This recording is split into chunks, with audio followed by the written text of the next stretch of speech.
কোনোদিন কাবাগরের সামনে গেলে বা কোন আত্মীয় স্বজন গেলে বলবেন, কাবাগর দেখার সাথে সাথে প্রথম যখন কালো অংশটা চোখে পড়বে, যখন আপনি মসজিদে হেরমের গেট দিয়ে ঢুকবেন, যখন ওই Fahad gate, king Fahad gate আছে, যখন ঢুকবেন অনেক দূর থেকে কালো কালো কাবাগরের একটু একটু দৃশ্য ভেসে উঠবে চোখের সামনে।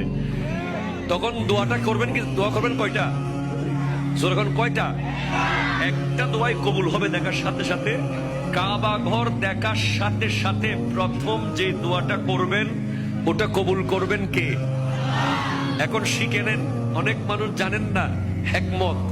আপনি একটা দোয়া করবেন, একটাই শেষ, একটা সুযোগ পাবেন আপনি, কিন্তু আপনি এমন এক দোয়া করবেন যেন যতদিন ওখানে থাকেন প্রত্যেক দোয়া কবুল হয়ে যায়। এই হিকমতি দোয়াটা শিখে নেন। আপনি বলবেন, আল্লাহ আমি 10, 12, 15 যতদিন এখানে থাকবো, যতগুলো দোয়া করব সব কবুল করে নিয়েন। দোয়া করছেন কয়টা? পাবেন কয়টা?